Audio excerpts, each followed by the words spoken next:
So the book is called Do What You Love.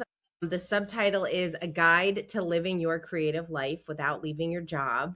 And the whole idea really was because I see so many people who have lost their passion for their creative pursuits, those things in their Right. life that they do just for the fun of it, just for the joy of it. Remember, we used to do things just for fun. It wasn't always because it had a purpose, it wasn't always for business. And like I mentioned, I see a lot of people who want to have a creative project, like a YouTube channel or a podcast or writing a book or something.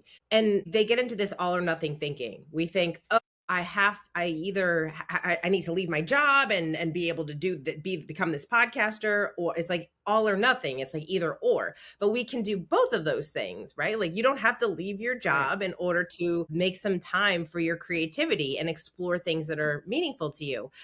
You're such a perfect example of this. Like you're in the IT world for work, and then you're an author and you have this beautiful podcast and you want to share your ideas with the world, and so you get to do both of those things. And so I fortunately have always done that throughout my career, whether I have worked for someone else or I had my own business. I always dabbled in other things that I thought were really fun.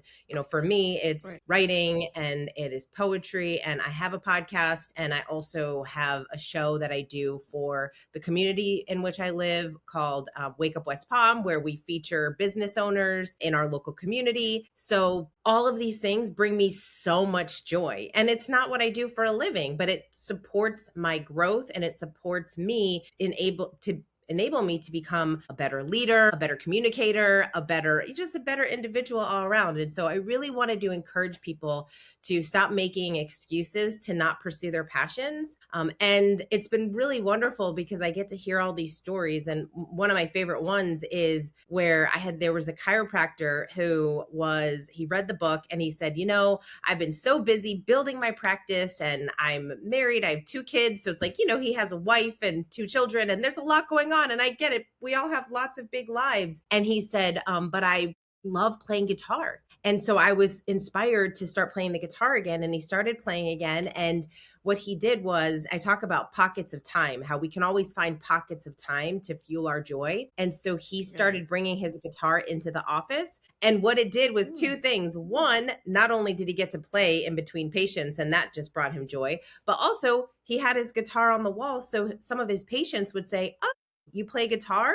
Tell me about that. And so they would have this new Nice. connection. It started this conversation. So I really think that the more that we pursue our curiosity and those things that really bring us joy, those passion projects, it just helps us in all areas of our lives. Wow, that's so cool. And I agree. Yeah, I know you took my example, but that was the whole reason why, because I knew what kind of joy and this happiness and satisfaction I got when I would spend time writing a book or recording a podcast, just like we're doing now.